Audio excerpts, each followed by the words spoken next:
Without any cost आप कोई भी फंड्स को अरेंज नहीं कर सकते। मतलब अगर आपको किसी से पैसे लेने हैं तो उसको कोई ना कोई चार्ज देना पड़ेगा। जैसे आपको लोन लेना है तो आपको इंटरेस्ट देना है। इसी तरीके से जो कंपनी सोर्सेज यूज करती है तो उनको भी कुछ ना कुछ कॉस्ट पे करनी पड़ती है। यानी कॉस्ट ऑफ कैपिटल क्या है? कैपिटल को यूज करने के बदले में जो आप कॉस्ट दे रहे हो उसको बोलते हैं कॉस्ट ऑफ कैपिटल।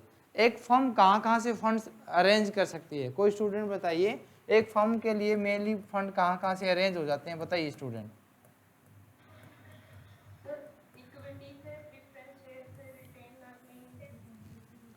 ठीक है, बहुत अच्छे। कंपनी के पास सिर्फ 4 सोर्सेज होते हैं। First one is equity share capital, equity share capital plus preference, second preference share capital, third आपकी loan capital debt, and fourth आपका रिजर्व एंड सरप्लसेस। ठीक है, एक्यूमुलेटेड रिजर्व। 4 ही सोर्स होते हैं, इसके अलावा कुछ नहीं होता। सबसे पहले आप मीनिंग समझिए कैपिटल स्ट्रक्चर का। कैपिटल स्ट्रक्चर का मतलब होता है combination of different sources of funds. Combination इन चारों का, combination of different sources of funds is called capital structure. ठीक है, कि कहाँ कहाँ से आप कैपिटल लेके आ सकते हो, वो होते हैं आपके कैपिटल स्ट्रक्चर, उसका कॉम्बिनेशन। सबसे पहले आया आपका इक्विटी।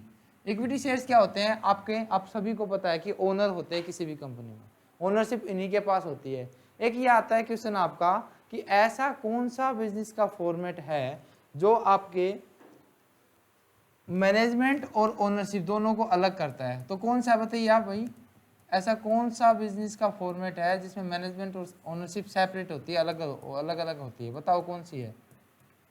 ऑप्शन है आपके पास, आपने पढ़ा है सोल प्रोप्राइटरशिप होती है वो। हाँ जी बताओ। दूसरा आपने पढ़ा है पार्टनरशिप, तीसरा आपने पढ़ा है कंपनी, या सभी में फोर्थ आता है ऑल। क्वेश्चन क्या है कि ऐसा कौन सा बिजनेस का फॉर्मेट है जिसमें आपकी कंपनी मतलब मैनेजमेंट और ओनरशिप अलग होती है? बताइए, है ना, कंपनी में होती है। कंपनी में क्या है आपका, ओनर्स तो कौन होते हैं? Share holders, equity share holders. Management में जैसे बोर्ड ऑफ डायरेक्टर्स में, लाइक जैसे अगर रिलायंस इंडस्ट्रीज की बात करें तो जो मुकेश अंबानी है, ही इज द मतलब मैन जो कंट्रोल करता है, एंड द शेयर होल्डर दूसरे हैं। इवन मुकेश अंबानी के पास भी शेयर होल्डिंग है तो वो कुछ परसेंटेज उसके पास ओनरशिप है। तो यानी इक्विटी शेयर जो शेयर्स होते हैं वो ordinary shares and ownership shares who control the business operations. ठीक है। दूसरा आया प्रेफरेंस शेयर्स। बताइए भाई प्रेफरेंस शेयर क्यों कौन से होते हैं? कोई भी बताइए, what is the meaning of preference shares? कोई भी बताइए, शाबाश। हाँ जी बताओ क्या होता है प्रेफरेंस शेयर्स? और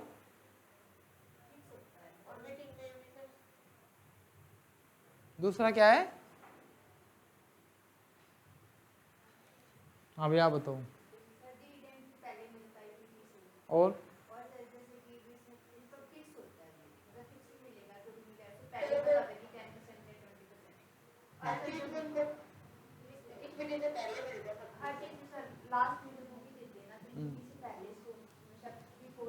चलो आप ध्यान से सुनिए क्या मीनिंग होता है। बिल्कुल आपने कोशिश ठीक बताया है। फर्स्ट, प्रेफरेंस शेयर्स वो शेयर्स होते हैं जिसको 2 राइट्स होते हैं। प्रेफरेंस होती है, 2 प्रेफरेंसेज होती है, 2 राइट्स होते हैं। फर्स्ट वन कि इनको इक्विटी शेयर होल्डर से पहले फिक्स रेट से डिविडेंड मिलेगा। पहले क्या है, एक राइट है किसका? फिक्स रेट से डिविडेंड रिसीव करने का before equity share holder. First. Second right क्या है, जब कंपनी वाइंडिंग अप के केस में जा रही है तब इक्विटी शेयर होल्डर से पहले इनको कैपिटल रिटर्न पहले होगी। फर्स्ट क्या हुआ कि इक्विटी शेयर होल्डर से पहले फिक्स रेट से डिविडेंड मिलेगा, एंड सेकेंड वन जब कंपनी वाइंडिंग अप के केस में जाती है तो इनको पहले कैपिटल मिलेगी। तो ये होते हैं आपके प्रेफरेंस शेयर्स हो गए। ठीक है। डेट आपको पता है लोन कैपिटल होती है, और रिजर्व एंड सरप्लस जब कंपनी अपने प्रॉफिट्स को डिस्ट्रीब्यूट ना करके कुछ अपने पास रख लेती है, रिटेन कर लेती है, रिटेन अर्निंग्स जिसको बोलते हैं, तो वो आपके रिजर्व एंड सरप्लसेज में जाते हैं। तो बेसिकली कोई भी कंपनी है उसके पास ये 4 ही सोर्स होते हैं भाई। रिटेन का मतलब होता है मान लो कंपनी ने इस साल प्रॉफिट कमाया, आपको पता है कि कंपनी डिविडेंड देती है, और डिविडेंड मतलब देने के बाद या बिना डिविडेंड दिए कुछ पैसा रख लिया, तो जितना पैसा खुद रखा रिजर्व किया वो आपकी रिटेन अर्निंग हो गई। ठीक है, आगे समझ में? ओके, हाँ हाँ फ्यूचर के लिए हो, हाँ जी। चलो अब देखो एक और बात, इक्विटी शेयर होल्डर की कॉस्ट क्या होती है? इक्विटी शेयर होल्डर को क्या मिलता है भाई बताना? हाँ जी, क्या मिलता है? डिविडेंड मिलता है, ठीक है। और प्रेफरेंस शेयर होल्डर को? बहुत अच्छे, बहुत बढ़िया भाई, इनको मिलता है डिविडेंड, लेकिन उसकी रेट हो जाती है फिक्स। ठीक है, किनका? नॉन क्यूमुलेटिव प्रेफरेंस शेयर है ना, तो ऐसे केसेस में नहीं मिलेगा, क्यूमुलेटिव है तो देना ही पड़ेगा। ठीक है, हाँ जी, अगले साल देना पड़ेगा, अगर नॉन क्यूमुलेटिव है तो नहीं देना पड़ेगा, डिपेंड करता है किस तरीके का आपका है। ठीक है, डेट पर आपको क्या पे करना पड़ता है? इंटरेस्ट, है ना। और इस पर रिटेन अर्निंग पर क्या पे करते हो? Opportunity cost. अपॉर्चुनिटी कॉस्ट क्या होती है? देखो कोई भी पहले तो मीनिंग बताओ, आपने बहुत बार पढ़ा है, व्हाट इज अपॉर्चुनिटी कॉस्ट? बहुत बढ़िया, सेकंड बेस्ट अल्टरनेट, थर्ड भी नहीं आएगा, second best alternate, only second best तक आपके अपॉर्चुनिटी कॉस्ट आती है। पहले ध्यान से पढ़िए, ये कॉस्ट ऑफ कैपिटल में ये कैपिटल स्ट्रक्चर 4 सोर्स बन गए, इक्विटी, प्रेफरेंस, डेट और रिटेन अर्निंग। ठीक है, उसकी जो कॉस्ट ऑफ कैपिटल है डिविडेंड, फिक्स डिविडेंड, इंटरेस्ट और उसकी अपॉर्चुनिटी कॉस्ट। अब इसकी अपॉर्चुनिटी कॉस्ट कैसे हुई ये पहले हम डिफाइन कर लेते हैं, बाकी फिर पढ़ेंगे।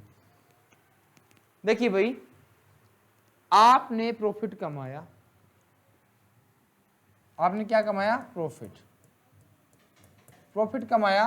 प्रॉफिट अगर आप किसी भी शेयर होल्डर को एज ए डिविडेंड देते, मान लो आप सभी हो शेयर होल्डर, आपको डिविडेंड मिलता, आप इस डिविडेंड को क्या अपने एक बैंक में, जो आपका सेविंग अकाउंट है वहाँ SBI में, उसमें आप पैसे जमा करता, SBI आपको उस सेविंग पर जो आपने डिपॉजिट किया उस पर आपको देता इंटरेस्ट। ठीक है, लेकिन अभी क्या हुआ, ये जो प्रॉफिट है सारा का सारा रिटेन्ड कर लिया। ठीक है, रिटेन आपने किसने कर लिया? कंपनी ने कर लिया। किस पर्पज के लिए? ग्रोथ के लिए, कि वो कहीं और इन्वेस्ट करेगी। अब इन शेयर होल्डर्स ने ना तो पैसा मिला, ना कहीं और इन्वेस्ट किया, ना कहीं पर इंटरेस्ट मिला, तो इन्होंने देखो जब कंपनी ने पैसा खुद रख लिया तो इनको किसका लॉस हुआ? इस इंटरेस्ट का, जो इनकम होती है उनकी सेविंग अकाउंट से, तो उनको सैक्रिफाइस कर दिया। देखिए क्या हुआ, कंपनी ने प्रॉफिट कमाया, कंपनी ने प्रॉफिट कमा के दो ऑप्शन है, डिविडेंड दे दे, डिविडेंड नहीं दे। डिविडेंड देगी तो इधर देखो ये डिविडेंड दिया तो कंपनी ने क्या, शेयर होल्डर ने क्या किया? SBI में जमा कर दिया, SBI ने उनको इंटरेस्ट दिया 4% जो भी रेट है उनकी, 3.75 जो भी है इंटरेस्ट रेट दी, इंटरेस्ट आया। अब क्या हुआ, ये तो पहला ऑप्शन था, अब दूसरा ऑप्शन क्या हुआ कि प्रॉफिट उन्होंने रिटेन कर लिया, कंपनी ने रिटेन करने की वजह से जो इनको जो इंटरेस्ट मिलना था शेयर होल्डर को, ये सैक्रिफाइस कर दिया, तो ये क्या हुआ? इसकी अपॉर्चुनिटी कॉस्ट हो गई। आ गई समझ में भाई? हाँ जी बताओ, कोई डाउट है भाई किसी को? चलो बढ़िया, शाबाश। तो ये थी आपकी अपॉर्चुनिटी कॉस्ट, क्लियर हो गई होगी आपको, ऐसा कुछ है नहीं आपका इसमें। एक तो इक्विटी की क्लियर है, कॉस्ट, प्रेफरेंस की आपकी फिक्स डिविडेंड ये भी क्लियर है, डेट की आपकी इंटरेस्ट बिल्कुल आपकी आप बाहर पेमेंट करते हो, इंटरेस्ट की पेमेंट करते हो, चाहे लॉन्ग टर्म लोन्स हो चाहे आपके डिबेंचर्स हो, इंटरेस्ट ही जाता है। और रिजर्व एंड सरप्लस पे अपॉर्चुनिटी कॉस्ट, मतलब कोई एक्सटर्नल पेमेंट नहीं है। देखो डिविडेंड आपके बिजनेस से बाहर जाएगा, डिविडेंड क्या है? आपके बिजनेस से बाहर जाएगा। हाँ हाँ,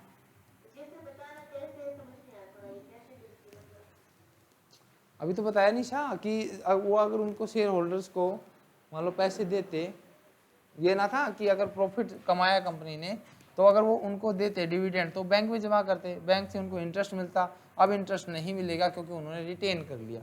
अब इंटरेस्ट सैक्रिफाइस नहीं हो गया? नहीं, हाँ तो सैक्रिफाइस हो गया, तो यही तो है कि second best alternate. Second best क्या था? डिविडेंड दे देते, ये ऑप्शन था उसके पास, या तो डिविडेंड दे दो या नहीं दो। डिविडेंड दे दिया, नहीं दिया तो मतलब सेकंड क्या सैक्रिफाइस कर दिया कि उन्होंने इंटरेस्ट को सैक्रिफाइस कर दिया जो कि डिविडेंड देने पर मिलता। ठीक है,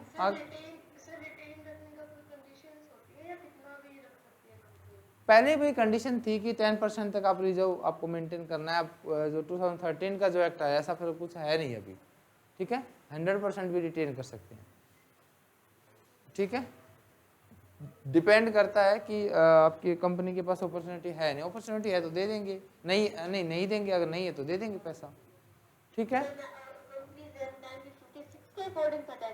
हाँ 10% की कंडीशन थी कि रिजर्व बनाने हैं, अब ऐसी कोई कंडीशन है नहीं, बनाओ तो ठीक है। नहीं ऐसा कुछ नहीं, हटा दी वो सारी कंडीशन। पहले ये मैंडेटरी था कि 10% बनाना ही बनाना है, हटा ही दिया, सारा दे दो आप, ठीक है। आगे सर, ओके। तो अब आगे देखिए स्टूडेंट्स, चारों कॉस्ट आपने समझ ली है, कौन कौन सी कॉस्ट होती है।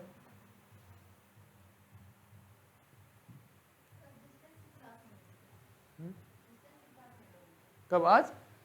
आज तो हो गई ना कि डिस्टेंस की क्लास खत्म हो गई, अब क्या पढ़ाए जाओगे? अच्छा हाँ जी, ये देखो, अब ये देखो इस तरीके से आपकी जो कॉस्ट है इस तरीके से बनी आपकी, कि जो आपका कैपिटल स्ट्रक्चर है इसमें देखो इक्विटी, प्रेफरेंस, डेट और आपका रिटेन अर्निंग या रिजर्व सर्प्लसेस।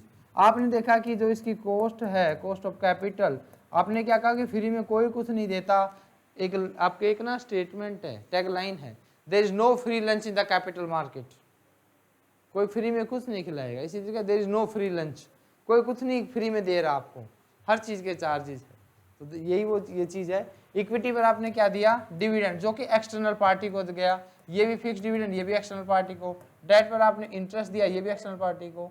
और रिटेन अर्निंग पर कहीं पे भी नहीं गया, जैसे अपॉर्चुनिटी जो कॉस्ट थी ये कहीं बाहर नहीं की। तो देखो ये सारा पैसा बिजनेस से बाहर गया, तो इसको क्या बोला गया? Explicit cost. Explicit cost, explicit मतलब एक्सप्लिट मतलब बाहर जाना, आउट ऑफ पॉकेट कॉस्ट, ठीक है। एक्सप्लिसिट बोल सकते हो, आउट ऑफ पॉकेट कॉस्ट बोल सकते हो, ठीक है। और ये देखो ये पैसा कहीं बाहर नहीं जाता, इसको क्या बोल देंगे? इम्प्लिसिट, ठीक है, इम्प्लिसिट कॉस्ट, ठीक है। हाँ जी, ये समझ में आया? गरिमा, मनीषा, मीनू मैम, ऐसे क्वेश्चन यही आते हैं कि भाई इसका क्या कॉस्ट है क्या नहीं। पहला क्वेश्चन रिटेन अर्निंग की कॉस्ट क्या है? Opportunity cost. सेकंड आया रिटेन अर्निंग कॉस्ट क्या है? इम्प्लिसिट कॉस्ट, ठीक है। इनकी एक्सप्लिसिट है, इनकी इम्प्लिसिट कॉस्ट है, ठीक है।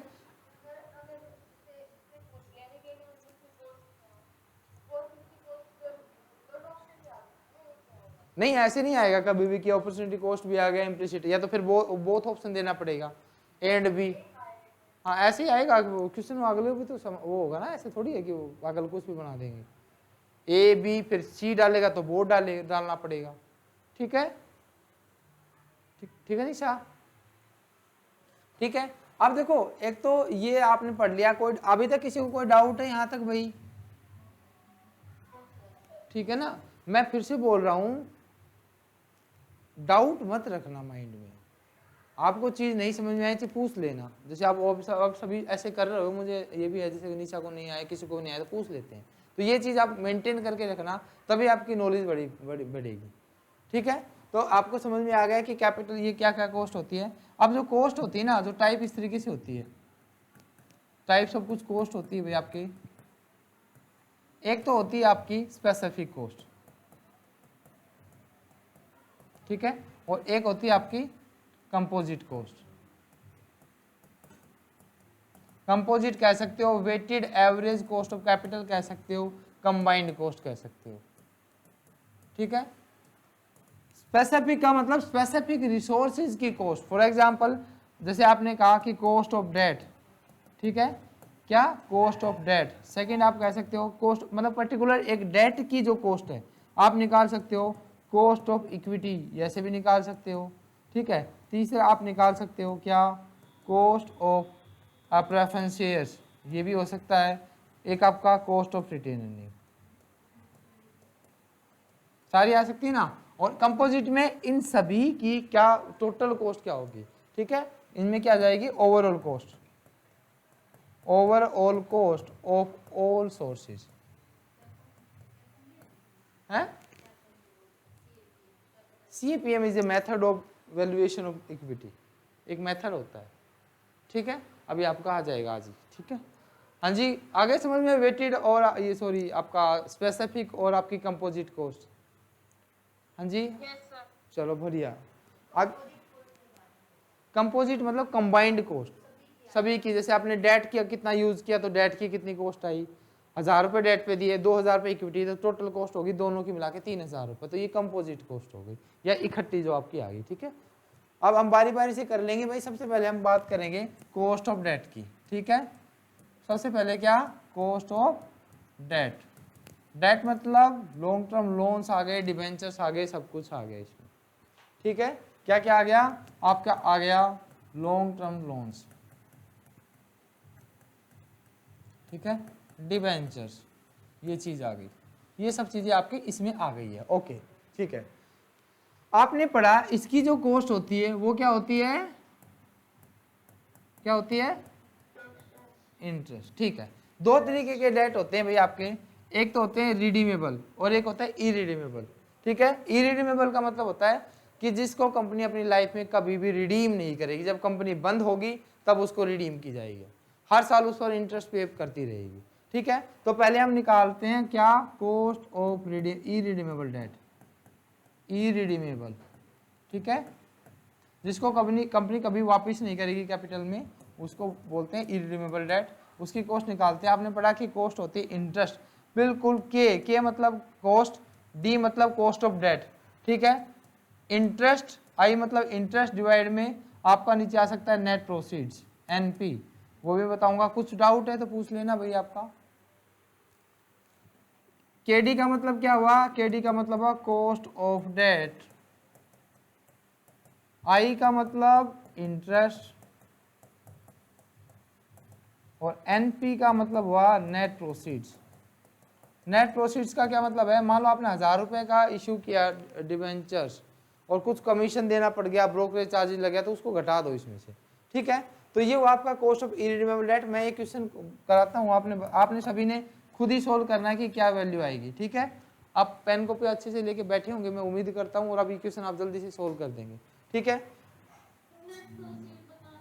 नेट प्रोसीड्स का मतलब मान लो आपने 1000 रुपए के डिबेंचर्स इशू किए और कुछ पैसा कमीशन के रूप में, ब्रोकरेज के रूप में, डिस्काउंट के रूप में आपको देना पड़ गया, तो आपको जो नेट अमाउंट मिला उसको बोलते हैं नेट प्रोसीड्स, ठीक है। ओके ठीक है, चलो अब आगे देखो। क्वेश्चन है, ध्यान से करना है सभी ने। एक कंपनी ने 100 डिबेंचर्स, 10% 100 जो है ना, 100 डिबेंचर्स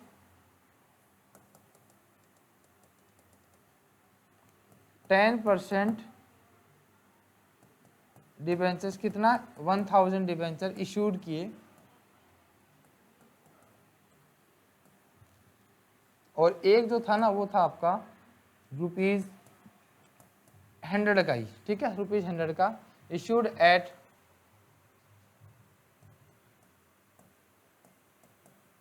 प्रीमियम ऑफ ₹10, 10 रुपीज का प्रीमियम पर इशू किया गया, ठीक है। एंड redeemed at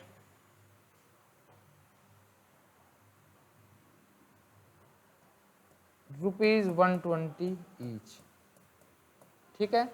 120 रुपए आपने मतलब उसको रिडीम किया। ब्रोकरेज चार्जेस जो लगे, इशूइंग चार्जेस जो लगे वो लगे आपके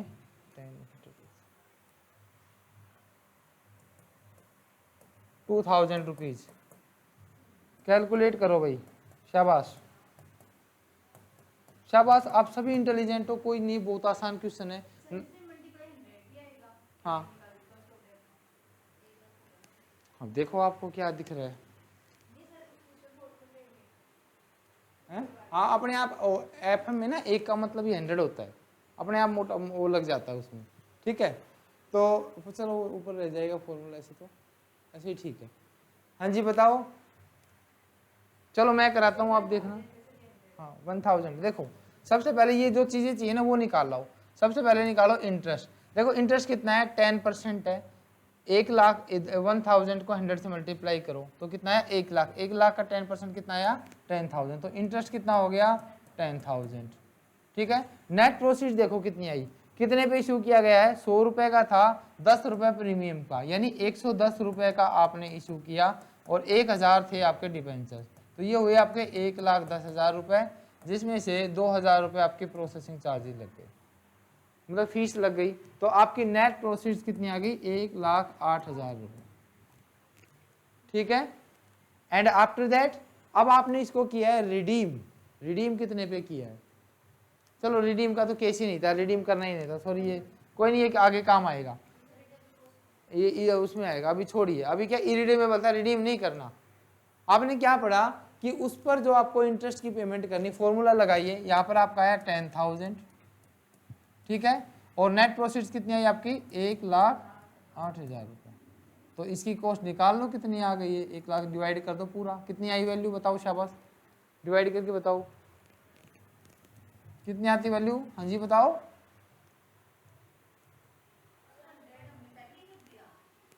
100 अपने आप लग जाता है, कोई रिक्वायरमेंट ही नहीं होती 100 लगाने की। बताओ भाई कितनी आई,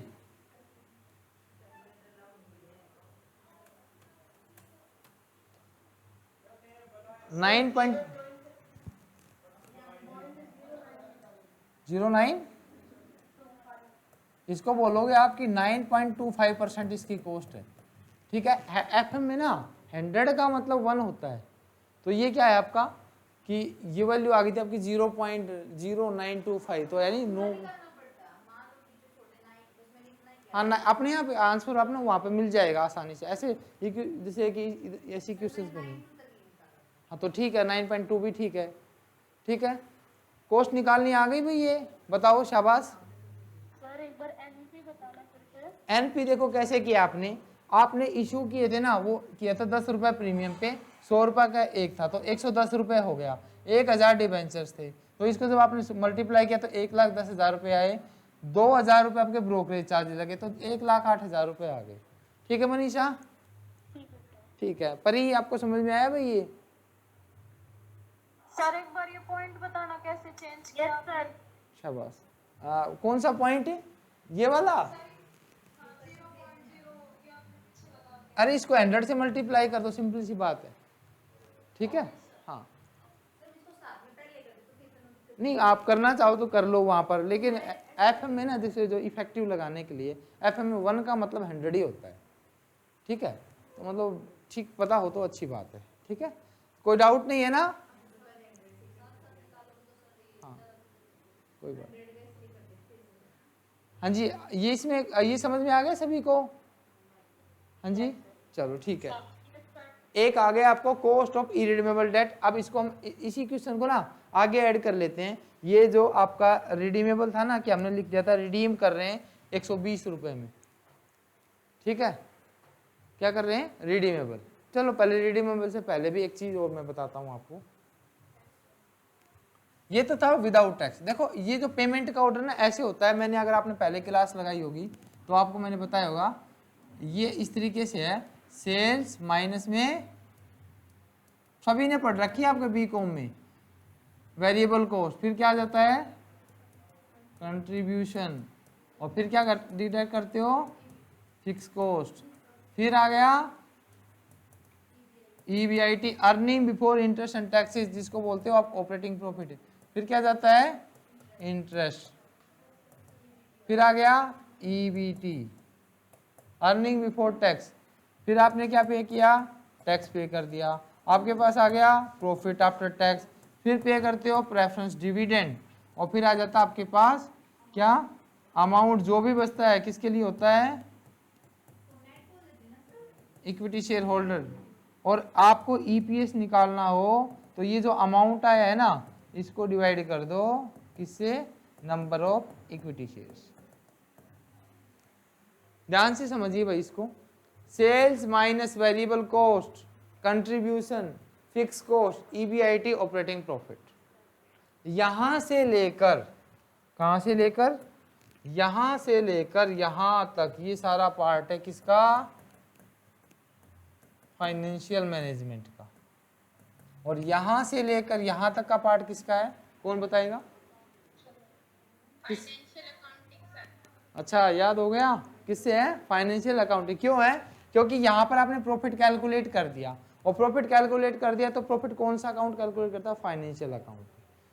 वो तो को लगता है मैनेजमेंट अकाउंटिंग, तो मैनेजमेंट अकाउंटिंग कुछ होता ही नहीं है, मतलब वो वॉलंटरली है, बनाओ तो ठीक है, उसका काम ही मैनेजमेंट के लिए इन्फॉर्मेशन बनाना है। कॉस्ट अकाउंटिंग कॉस्ट को रिड्यूस करने के लिए, कॉस्ट को कंट्रोल करने के लिए करते हो। सो ये क्या आपका, ये हुआ आपका कौन सा? Financial accounting. अब ध्यान से देखिए एक बात, आपने यहां पर इंटरेस्ट की पेमेंट की है, क्योंकि डिबेंचर्स पे आप इंटरेस्ट पे कर रहे हो, आपका लोन कैपिटल उस पर इंटरेस्ट की पेमेंट कर रहे हो। मान लो आपका यहाँ पर ईबीआईटी, देखो दो केसेस है, मैं आपको एक एग्जांपल ले रहा हूँ कि आपका ना जो कैपिटल स्ट्रक्चर है उसमें जो आपका ईबीआईटी आया वो आया आपके पास मान लो 1,00,000 रुपए, और जो कैपिटल स्ट्रक्चर नंबर फर्स्ट है उसमें क्या है? कोई भी डेट नहीं है। क्या नहीं है? कोई भी डेट नहीं है। दूसरा जो आपका प्रपोजल है उसमें क्या है? जो आपका 10% 5 लाख रुपीज के डेट है, 5 लाख रुपीज के डेट है, ठीक है। और जो टैक्स रेट है वो आपकी दे रखी है भाई 50%, 50% टैक्स रेट दे दी। दोनों प्रपोजल को इवेलुएट करते हैं कि जब डेट यूज किया है या नहीं, इसमें हमने करना है। प्रपोजल नंबर फर्स्ट यहाँ लिखा मैंने, प्रपोजल नंबर सेकंड मैंने यहाँ लिखा, सॉरी थोड़ा सा ऊपर लिखना पड़ेगा।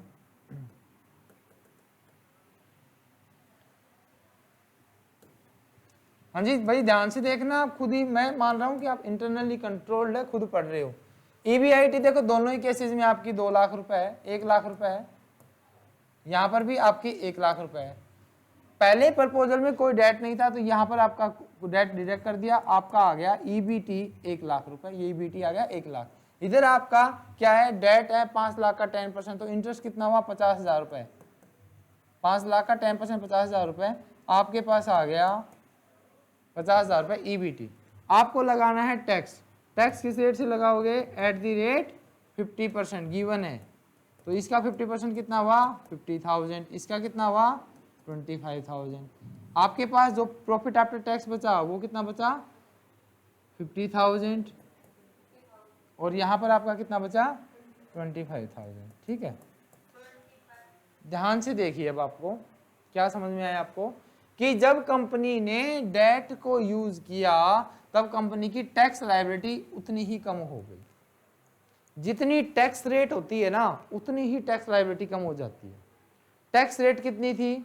50%, अब टैक्स भी देखो आपका 50% कम हो गया। टैक्स रेट होती 40%, तो इसका 40% ही डिक्लेयर कर लेते। 50 का 40% कितना हुआ? कितना हुआ? यहाँ पर देखो इंटरेस्ट पे कर दिया, टैक्स रेट आपका यहाँ पर कितना बच जाता? आपको 50 गुना 4 20,000 रुपये बच जाता, 30,000 रुपये आपको टैक्स देना पड़ता। जितनी टैक्स रेट होती है, देखो दो बातें समझनी है आपने यहाँ से।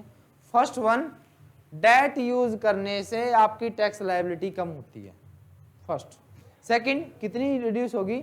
जितनी टैक्स रेट है उतनी ही रेट से आपकी टैक्स लायबिलिटी कम होगी। और ये एग्जांपल आपके सामने है। समझ में आ गया भाई ये बात? किसी ने कुछ पूछना है तो बताओ भी, ये बिल्कुल एक आपकी इंपॉर्टेंट बेस लाइन है आगे के लिए। हाँ जी, आया समझ में? ठीक है, बहुत अच्छे भाई, शाबाश, सभी को समझ में आ गया है ऑलमोस्ट। अब आगे देखिए, अब हमने क्या कहा कि जो ये इस पे है आपका टैक्स का बेनिफिट मिलता है, किस पर? डिबेंचर्स पर। तो ये देखिए आपके पास, नहीं सॉरी, अरे कहाँ गया?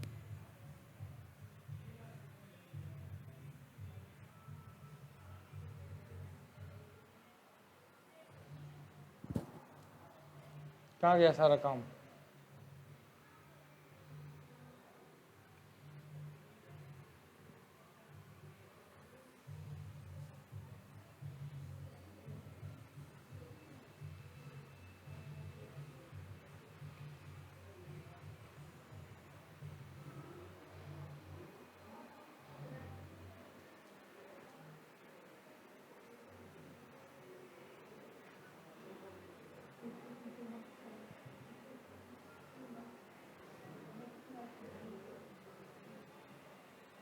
कोई नहीं भाई, दोबारा देख लो एक बार आप। हम क्या पढ़ रहे थे आपका इस पर मिलता है टैक्स का बेनिफिट, आपने सभी ने देख लिया। और वो जो क्वेश्चन था बताना, किसी को याद हो क्वेश्चन क्या था? क्वेश्चन था आपके पास कि एक आपके 10,000 जो आपके डिबेंचर्स है, और कितनी रेट थी? 10%, और आपका 1,000 का था, इस तरीके से था। और इश्यूड था प्रीमियम पर, है ना, प्रीमियम ऑफ ₹10। और इस पर मान लिया हमने कि जो ब्रोकरेज चार्जेस थे वो माने थे 2,000 रुपये, इस तरीके से माना था। अब हमने मान ली कि इस पर जो टैक्स रेट है ना, वो मान लिया आपने, कितनी मानोगे? चलो 50% ही मान लेते ताकि कैलकुलेशन में आसान हो। अब आपने निकाला था, इसका इंटरेस्ट निकाल लिया था। इंटरेस्ट कितना आया था? 10,000, ठीक है। और जो नेट प्रोसीड्स आई थी वो कितनी आई थी? 1,08,000 रुपये। जब एक तो था देखो विदाउट टैक्स बेनिफिट, जब आपने किया विदाउट टैक्स, तब आपके पास बना formula cost of debt is equal to interest divide by net proceeds, ठीक है। और जब आपने देखा दूसरा विद टैक्स, तो विद टैक्स में क्या देखा कि cost of debt is equal to interest 1 - t, क्योंकि मैंने अभी बताया कि जितनी टैक्स रेट होगी ना उतना ही बेनिफिट मिल जाएगा आपको। तो रियल कॉस्ट क्या होगी? इंटरेस्ट 1 - t डिवाइड में नेट प्रोसीड्स। अब इंटरेस्ट आपका था क्या? 10,000। टैक्स रेट कितनी है?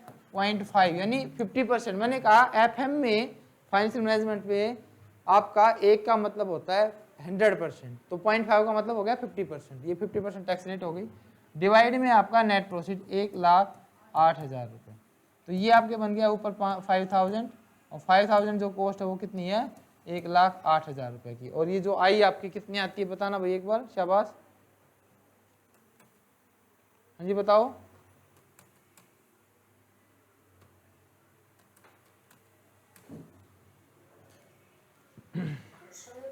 हाँ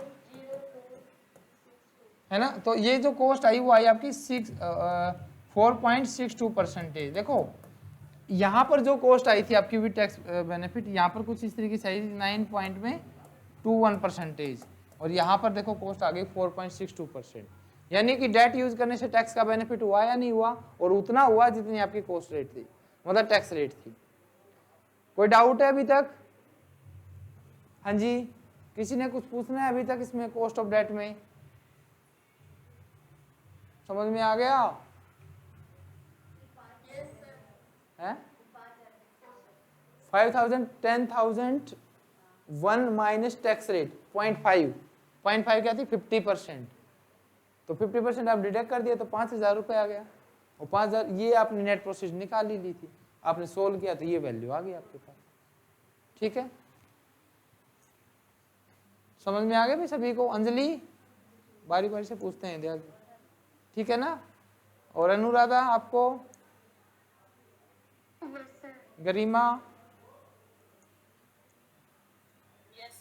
ठीक है। इंदु आपको आया भी? वो पढ़ भी रही है? यकीन सा नहीं होता तेरे पे, पढ़ती भी है। चलो कोई नहीं, चलो आप शाबाश पढ़िए। तो फर्स्ट हो गया आपका क्या? कॉस्ट ऑफ डेट कौन सा? इरिडेमेबल। लेकिन इंडिया में भाई एक कंडीशन है कि कोई भी कंपनी, ध्यान से सुनना, कोई भी कंपनी इरिडेमेबल डेट इश्यू ही नहीं कर सकती, रिडीमेबल करने पड़ेंगे। और मैक्सिमम लिमिट है 20 ईयर की, यानी आपने अपने डेट को 20 साल में रिडीम करना ही होगा। पहले ये बात लिख लेना, कितने में? 20 साल में आपको वो रिडीम करना ही है, ये आप कंडीशन समझ लीजिए। सेकंड कंडीशन, अगर कंपनी है इंफ्रास्ट्रक्चर, जैसे कि national highway authority of India infrastructure के बिजनेस में लगी है, तो उनके लिए 30 ईयर। तो मैंने क्या बताया कि कोई भी कंपनी 20 साल से ज़्यादा के शेयर्स, मतलब 20 साल में आपको रिडीम करने ही होंगे, और इंफ्रास्ट्रक्चर कंपनी है तो 30 ईयर का, ठीक है। तो आप यहाँ पर क्या समझ रहे हो? अब आप पढ़ रहे हो कॉस्ट ऑफ रिडीमेबल डेट, जिसको आपको रिडीम करना है after a certain time period, ठीक है। इसकी जो कॉस्ट निकलती है वही आपके विद टैक्स आपका, क्योंकि डेट पे ना टैक्स का बेनिफिट मिलता है तो टैक्स आएगा ही आएगा। तो सीधा हम देख लेते हैं with tax benefit. With tax benefit क्या कैसे निकलता है, cost of debt is equal to, ध्यान से देखना भाई, इंटरेस्ट प्लस में interest 1 minus T, tax rate कर ही दिया मैंने इसमें, प्लस में R B redeemable value minus में नेट प्रोसीड डिवाइड में एन, कितने साल के बाद आप रिडीम कर रहे हो, डिवाइड में रिडीमेबल वैल्यू प्लस में नेट प्रोसीड डिवाइड में 2, इन दोनों का एवरेज। ठीक है, आरबी का मतलब क्या हुआ, रिडीमेबल वैल्यू, रिडीम कितने पे कर रहे हो, नेट प्रोसीड कितने पे आपका नेट प्रोसीड है, कितने साल के बाद आप रिडीम कर रहे हो, एन का मतलब कितना टाइम पीरियड है, और आपको आरबी एनबी समझ में आ गया। ठीक है, वही क्वेश्चन ले लेते हैं अपन, क्या आई के साथ ब्रैकेट में 1 minus plus 1 minus T, T T T for tax. ठीक है, ओके, ये फॉर्मूला बना भाई, आई मतलब इंटरेस्ट, टी मतलब टैक्स, आर बी मतलब रिडीमेबल वैल्यू, एन पी मतलब नेट प्रोसीड, एन का मतलब कितने साल बाद रिडीम कर रहे हो, इन दोनों का एवरेज। ठीक है, अब आपका वही क्वेश्चन ले लेते हैं जो आपके पास गिवन था कि जो इंटरेस्ट आया था वो कितना आया था 10,000। ठीक है, आई तो आ गया था इंटरेस्ट 10,000, नेट प्रोसीड कितना आया था भाई 1,08,000। ठीक है, टैक्स रेट थी आपकी 50%, आपको निकालना था रिडीमेबल वैल्यू और एनपी, एन मान लिया आपने भाई 5 ईयर मान लेते, चलो ठीक है, एन मान लिया 5 ईयर।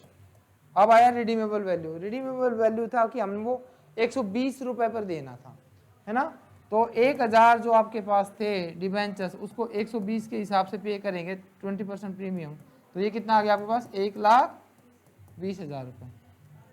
आ गया भाई समझ में? हाँ जी बताओ, कोई डाउट है तो बताइए। ठीक है, देखो कैसे इंटरेस्ट 10,000 निकाला था, नेट प्रोसीड भी 1,08,000 रुपये निकाल लिया था, टैक्स रेट आपकी 50% आपने गिवन थी, रिडीमेबल वैल्यू भाई 120 रुपये का रिडीम किया, 1,000 का था, 1,000 डिबेंचर्स थे, 1,20,000 गया, एन आपका 5,000, बस इसको इसमें पुट कर दो, interest 10,000 1 minus 0.5 tax rate, plus में रिडीमेबल वैल्यू कितनी है 1,20,000 रुपये, माइनस में 1,08,000 रुपये, नेट प्रोसीड निकालिए मैंने, एन मतलब 5 साल बाद आपको रिडीम करना है, और दोनों का एवरेज 1,20,000 प्लस में 1,08,000 रुपये डिवाइड में 2। ठीक है, इसको कर लीजिए सोल्व, तो ये सोल्व करने के बाद आए ऊपर आपके 5,000 प्लस में 12 में से ये गए आपके 8, 12/5, कितना बचता है भाई 2500 बचता है क्या? हाँ जी बताओ, इतना ही बचता है क्या, बताओ।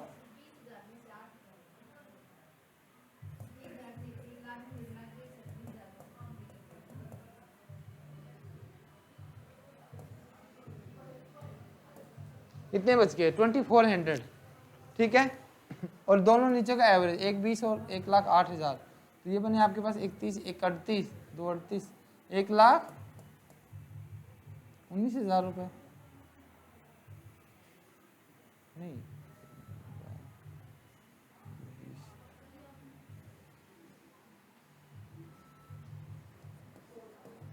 सर 2,28,000 1,14,000 रुपये आ गए फिर, है ना, 1,14,000 आ गई, और ये 5,000 थे, और ये आपका 7, और ये आए 1,14,000। बताओ कितनी कॉस्ट आई इसकी, बताइए, शाबाश।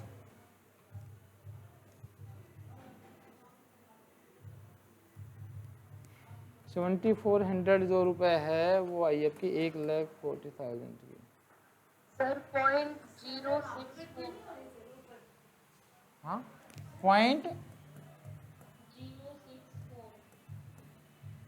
यानी आया आपका 6.4%। ठीक है, कोई डाउट है तो पूछा। 12,000 बच गए, 12,000 को 5 से डिवाइड करेगी तो 2,400 रुपये आ गई। ये ना ऐसे किया है भाई, ध्यान से देखना एक बार। 10,000 1 minus tax rate, 1,20,000 redeemable value थी, 1,08,000 रुपये आपकी नेट प्रोसेस थी। 5 इसकी नंबर ऑफ ईयर 5 साल बाद रिडीम करना था, इनका एवरेज किया तो 2,400 रुपये आ गया, और 1,20,000 और 1,08,000 का एवरेज किया तो 1,14 आया, और इसका अपने 5 से डिवाइड किया तो 2,400 आया। टोटल 5,000 ये हो गए थे, और 7,400 डिवाइड में आपका 1,14,000, तो निकल गई आपकी कॉस्ट ऑफ रिडीमेबल डेट। आगे समझ में? हाँ जी, कोई डाउट नहीं है ना? सर अगर ग्रुप लिखेगा तो वो नेट प्रोसीड में से ही होगा ना, रिडीमेबल वैल्यू से नहीं होगा। हाँ, रिडीमेबल वैल्यू से कुछ नहीं जाएगा, नुकसान होएगा आपका होगा, वो क्यों भुगतेगा? न्यूमेरिकल कहाँ से आता है? कॉस्ट ऑफ डेट, और वो भी कौन सा? कॉस्ट ऑफ डेट में भी जो आपका इरिडीमेबल डेट होता है उसकी, विद टैक्स बेनिफिट। ठीक है, न्यूमेरिकल देख लेना भैया, आता है एग्जाम में। 1,20,000 रुपये हो गए, क्योंकि 120 का रिडीम किया, 120 रुपये का रिडीम किया एक। अच्छा ये लो, ठीक है, 1,20,000, 1 जीरो कम थी, ठीक है। 120 माइनस 1,08,000 डिवाइड में 5 तो आया 2,400, ठीक है। तो इस तरीके से आपने इसको सोल्व कर लिया, और आपने कॉस्ट निकाल ली किसकी? कॉस्ट ऑफ डेट की। कोई डाउट है भाई कॉस्ट ऑफ डेट में? हाँ जी स्टूडेंट बताइए, शाबाश। है भाई कोई डाउट? No sir. ठीक है, कोमल मैडम भी थी यहाँ पर। कोई कोमल मैम, आपको समझ में आया? Yes sir. समझ में ठीक आ रहे हैं ना? ठीक है, चलो मोनिका, समझ कुछ पूछना है या समझ में आ रहा है? चलो भाई ठीक है, जहाँ नहीं आए वहाँ बता देना बस, क्योंकि एक भी एरर करोगे, जैसे वो नहीं होता बीच में, अगर ट्रेन चल रही है कहीं पे भी बीच में गैप आ गया तो ट्रेन नीचे निकल जाएगी, तो ऐसे ही ये आपका है, सब कुछ कनेक्टेड है एक दूसरे के साथ। दूसरा है आपके पास, हाँ हाँ बताओ, शाबाश बताइए क्या? ठीक है, अब कैलकुलेशन वाली बात देख लेंगे बाद में। दूसरा है आपके पास cost of preference shares. Cost of preference shares, preference shares का मीनिंग बहुत इंपॉर्टेंट है, वो आपको आ गया है। अब इसमें देखो आपका आया वही दो तरीके का, कॉस्ट ऑफ इरिडीमेबल, परपेचुअल भी बोल देते हैं इसको, इरिडीमेबल भी बोल देते हैं प्रेफरेंस शेयर्स। ऐसे इसको बंद करना। इरिडीमेबल प्रेफरेंस शेयर्स की कॉस्ट क्या होती है भाई? क्या इस पर क्या पे करते हो आप पे करते हो डिविडेंड, प्रेफरेंस डिविडेंड, ठीक है, फिक्स रेट का प्रेफरेंस डिविडेंड देते हो। तो ये निकाला आपने कॉस्ट ऑफ प्रेफरेंस शेयर्स, तो वो कैसे निकलेगा? प्रेफरेंस डिविडेंड डिवाइड में आपका नेट प्रोसीड्स, क्योंकि टैक्स का बेनिफिट मिलता है तो क्या हो जाएगा? 1 माइनस टी। हाँ जी ठीक है ना? ये ऑनलाइन स्टूडेंट देखिए, ध्यान से देखिए, ये थी प्रोसेस आपकी, EBIT माइनस में इंटरेस्ट, फिर आ जाता आपका EBT, फिर आ गया टैक्स, और फिर आ जाता आपका प्रॉफिट आफ्टर टैक्स, और फिर पे करते हो आप प्रेफरेंस डिविडेंड। तो क्या इस पर टैक्स का बेनिफिट मिलेगा? क्वेश्चन ये है। हाँ जी बताइए, मिलेगा या नहीं? मिलेगा, अनुराधा के अकॉर्डिंग तो मिलेगा, प्रीति के अकॉर्डिंग सर मिलेगा। मिलेगा, ये गरिमा आपके अकॉर्डिंग भाई?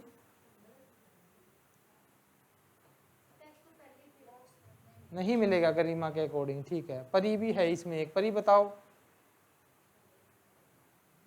Yes sir. टैक्स का बेनिफिट आपके अकॉर्डिंग मिलेगा। मोनिका? मिलेगा। निशा? मिलेगा। और दूसरी निशा? शाबाश बताइए, पार्टिसिपेट कीजिए। शायद उनके पास वॉइस नहीं गई। मीनू मैम आप बताओ अब। नहीं मिलेगा। मनीषा? सर मिलेगा। अच्छा तुम देखो, ध्यान से देखो, आप यहाँ पर EBIT है, EBIT यहाँ पर दे रहे हो आप, आपके मान लो ये 1 लाख रुपए है, ठीक है, और इंटरेस्ट मान लो 50,000 रुपये आपने दे दिया, और ये आया आपका ईबीटी, मान लो 50,000 रुपये आ गया, और एक आपका जैसे टैक्स आया 50% ही मान लिया, तो ये 25% आपका टैक्स गया, कितना बच गया, यहाँ पर आपका गया 25,000 रुपये बच गया।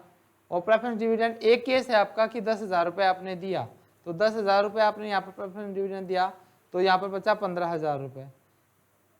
दूसरा केस है, ये तो वो था बता जब प्रेफरेंस डिविडेंड यूज हुआ, एक आपका सेम है लेकिन प्रेफरेंस डिविडेंड नहीं था, तो उस केसेस में क्या आएगा, यहाँ पर 25,000 ही वैल्यू आएगी, यहाँ पर 0 और यहाँ पर 25,000। टैक्स तो ऊपर ही पे कर दिया ना आपने, देखो टैक्स इंटरेस्ट जब आपने पे किया तब आपका पैसा कम हुआ, आप पहले ही टैक्स पे कर चुके हो, तो there is no tax benefit on the preference shares. Tax benefit सिर्फ और सिर्फ मिलता है किस पर, इंटरेस्ट पे। क्लियर हो गई ये बात भाई, आपको क्यों हुआ ये बात, किसी को डाउट है तो पूछ सकता है, क्योंकि देखो पहले टैक्स पे किया है फिर प्रेफरेंस डिविडेंड आया है, सो आपको यहाँ पर क्या नहीं मिलेगा, आपको यहाँ पर टैक्स का बेनिफिट नहीं मिलेगा। हाँ जी बताओ, समझ में आया? कोई आप डाउट नहीं है ना? ये जो एरर थी आपकी वो अब आपकी ठीक हो गई है कि भाई ये क्यों हुआ है कि हमने इस डेट पर तो मिलेगा क्योंकि डेट की पेमेंट ऊपर हो रही है, टैक्स से पहले हो रही है, और प्रेफरेंस डिविडेंड इसके बाद हो रही है, मतलब आफ्टर हो रही है, तो आफ्टर की बिल्ली आपको कोई बेनिफिट मिलेगा नहीं। किसका मिलेगा? बिफोर वाले का। ठीक है, तो आपका टैक्स का बेनिफिट इस पे होने वाला नहीं है, आपको ये चीज़ समझ में आ गई है। ये थी आपका जब आप कॉस्ट ऑफ इरिडीमेबल डेट निकाल रहे हो किसका, प्रेफरेंस शेयर्स का, तो देखो वहाँ पर इंटरेस्ट था, प्रेफरेंस डिविडेंड आया, नेट प्रोसीड्स आ गया, 1 माइनस टी आएगा नहीं because there is no tax benefit on the preference dividend. ठीक है, क्वेश्चंस कराने की रिक्वायरमेंट है नहीं, जैसे मैंने उसमें किया था सेम मुझे उस तरीके से लिखेंगे कि 10% आपका डिबेंचर प्रेफरेंस शेयर्स है, उसकी आपकी कॉस्ट क्या है, उसकी तो मल्टीप्लाई करके सारा निकल जाएगा, बिल्कुल आसान सा है। इसी तरीके से आपका निकाल सकते हो आप कॉस्ट ऑफ रिडीमेबल। देखो मैंने अभी बताया कि कोई भी आपका जो डिबेंचर्स है 20 साल से नहीं, इसका भी 20 साल का है कि 20 साल के बाद आप इसको नहीं कर सकते। रिडीमेबल आपका प्रेफरेंस शेयर्स 20 साल में आपको अपने प्रेफरेंस शेयर्स को रिडीम करना है, इसकी क्या निकलेगा, देखो वही आपका cost of preference shares, dividend preference dividend plus redeemable value minus में नेट प्रोसीड डिवाइड में एन, और नीचे डिवाइड में रिडीमेबल वैल्यू प्लस में नेट प्रोसीड डिवाइड में। आगे समझ में भाई? हाँ जी बताओ। चलो ठीक है, बहुत अच्छे। तो अभी तक आपको कोई डाउट नहीं है ऐसा मैं उम्मीद कर रहा हूँ, दोनों आपको समझ में आ गया है, स्पेसिफिक कॉस्ट क्या होती है, आपकी वेटेड कॉस्ट क्या होती है, और इंडिविजुअल कॉस्ट कैसे होती है, कैसे निकलती है। सो देखिए आपने आज क्या क्या पढ़ा, एक बार सुनिए पहले, आपने अभी पढ़ा पहले सबसे पहले cost of capital, capital structure का मीनिंग क्या होता है, डिफरेंट सोर्सेज का कॉम्बिनेशन कैपिटल स्ट्रक्चर होता है।